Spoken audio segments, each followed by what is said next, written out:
Hi viewers, நான் உங்க Sathya from shutterpix.in ஏன் நம்ம எப்போதும் SLOG3 ஃபார்மேட்ல ரெக்கார்ட் பண்ணணுங்கிறத பார்க்கலாம்.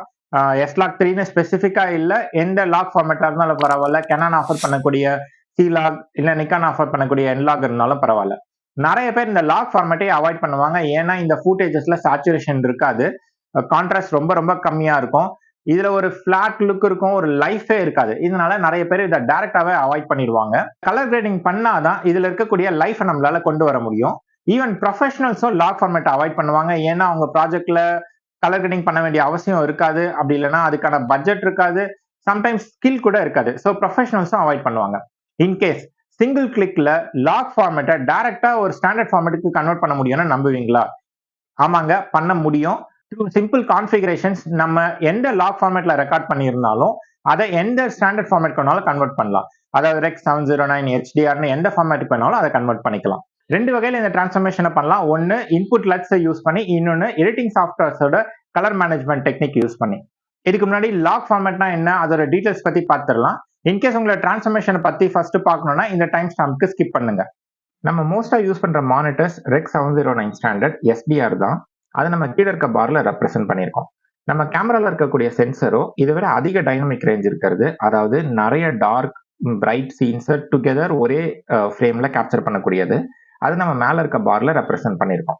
இந்த சென்சர் டேட்டாவை டிஸ்பிளேக்கு மேப் பண்ணும்போது ஒரு கன்வர்ஷன் பண்றாங்க. இந்த கன்வர்ஷன்ல ஷேடோஸ் அண்ட் ஹைலைட்ஸை கம்ப்ரஸ் பண்ணிட்டு மிட் டோன்ஸை முடிஞ்ச வரைக்கும் ரீடைன் பண்ணிட்டு இதை லைஃப் லைக் பிக்சருக்கு க்ளோஸா கொண்டு வந்து காமிக்கிறாங்க. நம்ம நேர்ல பார்க்கறதுக்கு எப்படி இருக்கோ அதுக்கு க்ளோஸா இந்த மேப்பிங் கம்ப்ரஷனை பண்ணி ரெக் 709 மானிட்டர்ல காமிக்கிறாங்க. SLOG ஃபுட்டேஜ்ங்கிறது ஆர் எனி லாக் ஃபுட்டேஜ்ங்கிறது இந்த கம்ப்ரஷனை பண்ணாம பிக்சல் வேல்யூஸை லாக் யூஸ் பண்ணி ரெப்ரசென்ட் பண்றாங்க. அப்படி பண்ணும்போது மேக்ஸிமம் டைனமிக் ரேஞ்சை கேப்சர் பண்ணி ஸ்டோர் பண்றாங்க. இந்த கம்ப்ரஷன் பண்ணாம லாக் என்கோடட் வீடியோவை டைரக்டா நம்ம ரெக் 709 மானிட்டர்ல பார்த்தோம்னா அது ஒரு ஃபிளாட் லுக் இருக்கும். நம்ம அந்த ஃபுட்டேஜை கலர் கிரேட் பண்ணி அதை ரெக் 709 மானிட்டருக்கும் கொண்டு வரலாம், இல்ல HDR மானிட்டருக்கும் கொண்டு போகலாம், இல்ல வேற டைப் ஆஃப் டிஸ்பிளேக்கும் நம்ம அதை கலர் கிரேட் பண்ணிக்கலாம். எல்லா கேமரா மேனுஃபேக்சரரும் அவங்களோட லாக் ஃபார்மேட்டை ஒரு ஸ்டாண்டர்ட் ரெக் 07 மாத்துறதுக்கு லட்ஸ் ப்ரொவைட் பண்றாங்க. நம்ம சோனிக்கு பார்க்கலாம். இந்த கீவேர்டோட சர்ச் பண்ணுங்க, இந்த லிங்கை கிளிக் பண்ணுங்க. இதுல நம்ம கிட்ட வேரியஸ் லட்ஸ் இருக்கு. ஒன்னு SLOG2 டு ஸ்டாண்டர்ட் ஃபார்மேட்ஸ்க்கு, இது SLOG3க்கு. நம்ம இதை டவுன்லோட் பண்ணி பார்க்கலாம். இந்த அக்ரிமெண்ட்டை படிச்சு பார்த்துட்டு அக்செப்ட் பண்ணிட்டு டவுன்லோட் பண்ணுங்க. டவுன்லோட் ஃபைல்ல இதுதான் கண்டென்ட். இங்க 4 லட்ஸ் இருக்கு. இது SLOG3 டு 709, இது SLOG3 டு 709 டைப் A, இது SLOG3 டு SLOG2 709, இது SLOG3 Cine டு 709.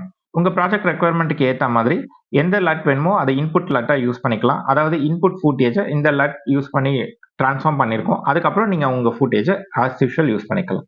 எல்லா மேஜர் எடிட்டிங் சாஃப்ட்வேர்ஸுமே இந்த log format to standard formats mapping provide பண்றாங்க. அடோபி பிரீமியர் ப்ரோல இதை எப்படி பண்ணலாங்கிறத பார்க்கலாம். இப்போ அடோபி பிரீமியர் ப்ரோல நான் ஒரு எம்டி ப்ராஜெக்ட் கிரியேட் பண்ணியிருக்கேன், ஒரு வீடியோவும் இம்போர்ட் பண்ணியிருக்கேன். அந்த வீடியோவை ப்ரிவியூ பண்ணலாம். இது ஒரு SLOG3 ஃபுட்டேஜ். உங்களுக்கு தெரியுது, இதுல எந்த கலரும் இல்லை, டல்லா இருக்கு. ஸோ நம்ம என்ன பண்ணணும்னா பிரீமியர் ப்ரோவை கலர் மேனேஜ்மெண்ட் பண்ண வைக்கிறதுக்கு நம்ம ஃபைல்ஸ், ப்ராஜெக்ட் செட்டிங்ஸ்க்கு போகணும். இதுல கலர் டேப். இந்த கலர் டேப்ல நம்ம ஆட்டோ டிடெக்ட் இந்த check box auto detect log video colour space, இந்த செக் பாக்ஸை செலக்ட் பண்ணிட்டோம்னா இன்புட் வீடியோ எந்த ஃபார்மேட்ல இருக்கோ அதை டிடெக்ட் பண்ணி அதுக்கு ஏற்ற மாதிரி கலர் ஸ்பேஸை ஆட்டோமேட்டிக்காக அப்ளை பண்ணியிருக்கோம். இதை செலக்ட் பண்ணிட்டு ஓகே கொடுத்துருங்க. இப்போ ஒரு நியூ சீக்வன்ஸ் கிரியேட் பண்ணலாம். ஃபைல், நியூ சீக்வன்ஸ் கிரியேட் பண்ணிட்டு இந்த சீக்வன்ஸோட செட்டிங்ஸ்க்கு போகலாம்.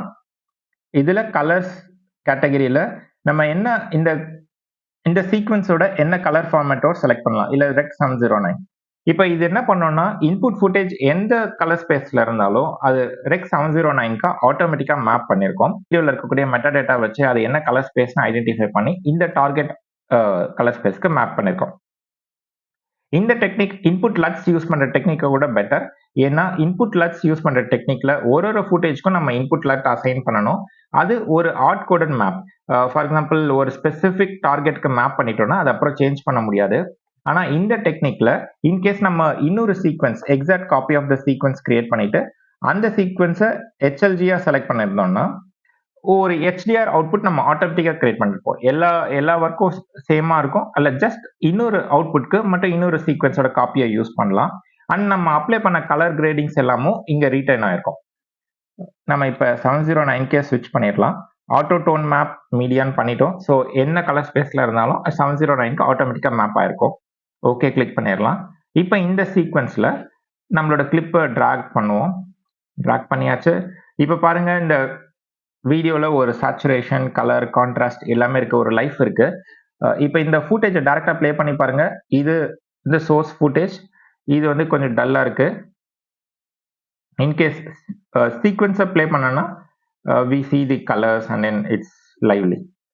சம் ரீசன்காக நம்மளோட இன்புட் ஃபுட்டேஜ்ல மெட்டாடேட்டா இல்லைன்னா அதை நாமளே மேனுவலா அசைன் பண்ணலாம். இந்த ஃபுட்டேஜை செலக்ட் பண்ணுங்க, மாடிஃபைன்னு கொடுங்க, அதுல கலர் டேப். நம்ம இன்டர்பிரேட் ஃபுட்டேஜ் நிறைய தடவை யூஸ் பண்ணியிருப்போம் ஃப்ரேம் ரேட்காக. கலர்ஸ் டேப்பை செலக்ட் பண்ணலாம். இந்த கலர்ஸ் டேப்ல இப்போ ஆல்ரெடி இருக்கு யூஸ் மீடியா கலர் ஸ்பேஸ். அதாவது இதால சிஸ்டம் ஐடென்டிஃபை பண்ணதுனால இன்புட் கலர் ஸ்பேஸ் காமிக்குது. அதாவது S-Log3, S-3 சினி இதுதான் நான் யூஸ் பண்ணி ஷூட் பண்ணேன். இன்கேஸ் இது நன் இருந்தாலோ இதுல எந்த வேல்யூ இல்லைனாலோ நம்ம இதை ஓவர் ரைட் பண்ணிக்கலாம். மேனுவலா நம்ம என்ன கலர் ஸ்பேஸுங்கிறத அசைன் பண்ணிக்கலாம். இங்க டிராப் டவுன்ல நிறைய ஃபேமஸ் கலர் ஸ்பேஸ் ஃப்ரம் எல்லா கேமராஸ்ல இருந்தும் கொடுத்துருக்காங்க. அதை நம்ம செலக்ட் பண்ணி யூஸ் பண்ணிக்கலாம். Blackmagic DaVinci Resolveல இப்படிதான் இந்த கன்வர்ஷனை பண்ணணும். DaVinci Resolveல ஒரு நியூ ப்ராஜெக்ட் கிரியேட் பண்ணியிருக்கேன். அப்படியே ஒரு வீடியோ கிளிப்பை இம்போர்ட் பண்ணியிருக்கேன். இந்த கிளிப் S-Log3ல ஷூட் பண்ணது.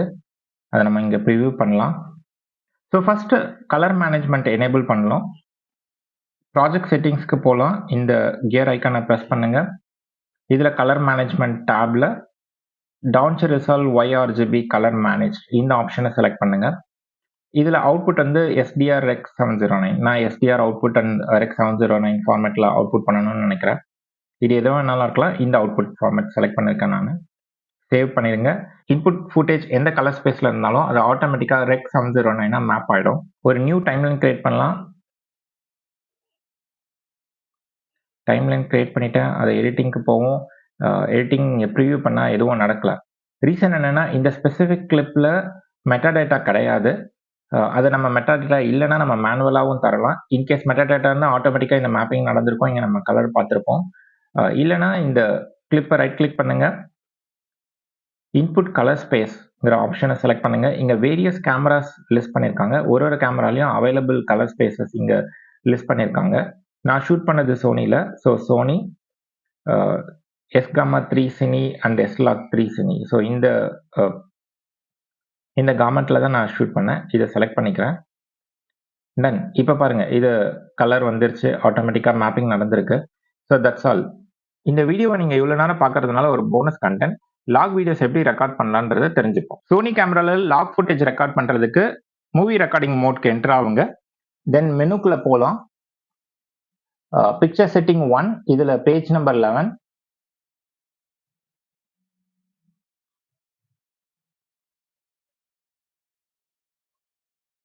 இதுல பிக்சர் ப்ரொஃபைல்ஸ். இந்த பிக்சர் ப்ரொஃபைல்ஸ் ஆஃப்னு இருக்கு. நீங்க 1, 2, 3ன்னு எந்த நம்பர் வேணாலும் செலக்ட் பண்ணிக்கலாம். இதுல ஏதாவது ஒரு நம்பருக்குள்ள இது வந்து ப்ரீ டிஃபைன்டு செட்டிங்ஸ். இதுல நம்ம பிக்சர் ப்ரொஃபைல்ஸ் 1க்குள்ள இல்ல 2 எது நம்ம யூஸ் பண்ணணும்னு நினைக்கிறோமோ அதுக்குள்ள போவோம். இதுல காமா செட்டிங் செலக்ட் பண்ணலாம். இப்போ இதை சேஞ்ச் பண்ணி S-Log3க்கு செட் பண்ணிடலாம். இப்போ நம்ம யூஸ் பண்ற காமா வந்து S-Log3 காமா. இது வந்து பெட்டர் கலர் அவுட்புட் கிடைக்கிறதுக்காக நம்ம கலர் மோடையும் சினி 3-ஆ செட் பண்ணிடலாம். காமா 3 சினியா செட் பண்ணிடலாம். இந்த பிக்சர் அப்படியே செலக்ட் பண்ணிடுவோம். இப்போ நம்ம S-Log3 ஃபுட்டேஜ் ரெக்கார்ட் பண்ணிட்டு இருக்கோம். கான்ட்ராஸ்ட் லூஸ் பண்றது, சேச்சுரேஷன் கம்மியாகிறத காமிக்கிறதுக்காக ஃபியூ கலர்ஃபுல் ஐட்டம்ஸை இந்த சீன்ல வச்சிருக்கேன். நம்ம 2 பிக்சர் ப்ரொஃபைல்ஸ் நல்லா ஸ்விட்ச் பண்ணி பார்த்தா நமக்கு நிறையவே டிஃபரன்ஸ் தெரியும். இப்போ பாத்தீங்கன்னா இது வந்து Rec 709 நார்மல் ரெக்கார்டிங். இதுல நமக்கு கான்ட்ராஸ்ட் அண்ட் சேச்சுரேஷன் ரெண்டுமே இருக்கு. பிக்சர் ப்ரொஃபைல் 1 S-Log3ல இல்ல. இதுல ஒரு இம்பார்ட்டன்டான விஷயம் பார்த்தீங்கன்னா, இந்த சீனோட லைட்டிங் எப்படி வச்சிருக்கேன்னா, சென்டர் ஆஃப் த சீன்ல பிரைட்டாவும், outer outside of the scene near the edge வந்து கொஞ்சம் டார்க்காவும் இருக்க மாதிரி லைட் செட் பண்ணியிருக்கேன். பட் நீங்க காமால S-Log3ல பார்த்தீங்கன்னா, பேக்ரவுண்ட் ஃபுல்லாவே ஈவனா லைட் பண்ண மாதிரி இருக்கு. நமக்கு கலர் கிரேட் பண்ணும்போது, இது ஈவனா வேணும்னா ஈவனா மெயின்டெயின் பண்ணிக்கலாம். இல்லன்னா நமக்கு இந்த கான்ட்ராஸ்ட் வேணும், நம்ம சென்டர்ல மட்டும் நெறைய பிரைட்னஸ் வேணும், இல்ல எனி ஒன் கார்னர்ல பிரைட்னஸ் வேணும்னா, அதுக்கேத்த மாரி நம்ம கலர் கிரேட் பண்ணிக்கலாம். இதுதான் இந்த S-Logல ரெக்கார்ட் பண்றதோட பவரே. இதுல இன்னொரு சேலஞ்சும் இருக்கு. அதாவது இப்ப ரெக்கார்ட் பண்ணும்போது நமக்கு எக்ஸ்போஷர் லெவல் கெஸ் பண்றது ரொம்ப ரொம்ப கஷ்டமா இருக்கும். ஏன்னா இது ஆல்ரெடி ஒரு மாதிரி லெஸ் கான்ட்ராஸ்ட், லெஸ் சேச்சுரேட்டடா இருக்கு. அதனால சம்டைம்ஸ் நம்ம ஓவர் எக்ஸ்போஸ் பண்ணி எடுக்கிறதுக்கு வாய்ப்பு இருக்கு. ஸோ அதனால ரெக்கார்ட் பண்ணும்போது நம்ம காமா டிஸ்ப்ளே அசிஸ்ட் யூஸ் பண்ணிக்கலாம். அதுக்கு நீங்க செட்டிங்ஸ்குள்ள போங்க. செட்டிங்ஸ் மெனு, காமா டிஸ்ப்ளே அசிஸ்ட்டை ஆட்டோல செட் பண்ணிடுங்க. அதாவது நம்ம S-Log3, S-Log2 இதுல ரெக்கார்ட் பண்ணாலுமே கேமராக்கு பின்னாடி இருக்க எல்சிடி ஸ்கிரீன்ல அதை ஆட்டோ கரெக்ட் பண்ணி ரெக் 709 காமிக்கும். அதை வச்சு நம்ம ஈஸியா எக்ஸ்போஷர் வந்து கெஸ் பண்ணிடலாம். நம்ம ஏன் கஷ்டப்பட்டு லாக் ஃபார்மேட்ல ரெக்கார்ட் பண்ணி லேட்டஸ்ட் ஸ்டேஜ்ல ரெக் 709 மேப் பண்ணணும் அப்படின்ற கொஸ்டினுக்கு ஆன்சர் வந்து ஃபிளெக்சிபிலிட்டி அண்ட் இண்டிபெண்டன்ஸ் தான். ப்ராஜெக்டோட இயர்லியர் ஸ்டேஜஸ்லேயே இதை ஃபிக்ஸ் பண்ணிட்டோம். அதாவது கேமரால ரெக்கார்ட் பண்ணும்போதே ரெக் 709 தான் நம்ம ரெக்கார்ட் பண்ணியிருந்தோம்னா நம்மளால லேட்டஸ்ட் ஸ்டேஜஸ்ல நினைச்சாலும் நம்மளால கலர் கிரேடிங் பண்ண முடியாது. பண்ண முடியும், நமக்கு சில லிமிடேஷன்ஸ்லாம் இருக்கும். அதை அவாய்ட் பண்றதுக்கு நம்ம ரெக்கார்ட் பண்ணும்போது லாக் ஃபார்மேட்ல ரெக்கார்ட் பண்ணிடலாம். லேட்டஸ்ட் ஸ்டேஜ்ல நமக்கு கலர் கிரேடிங் தேவைப்பட்டா கலர் கிரேடிங் பண்ணிக்கலாம், இல்லைன்னா இந்த மேப்பிங்கை பண்ணி அவுட்புட் கொடுத்துக்கலாம். இந்த இண்டிபெண்டன்ஸ் அண்ட் ஃபிளெக்சிபிலிட்டி தாங்க இதுக்கு காரணம். இந்த வீடியோ உங்களுக்கு யூஸ்ஃபுல்லா இருந்திருக்கும்னு நினைக்கிறேன். அப்படின்னா ஒரு லைக் கொடுங்க, அப்படியே சப்ஸ்கிரைபும் பண்ணுங்க இந்த மாதிரி நிறைய வீடியோஸ் பார்க்கறதுக்கு. உங்களுக்கு ஏதாவது கொஸ்டின்ஸ் இல்ல தாட்ஸ் இருந்தா கமெண்ட்ஸ்ல ஷேர் பண்ணுங்க. அடுத்த வீடியோல சந்திக்கிற வரைக்கும் பாய்.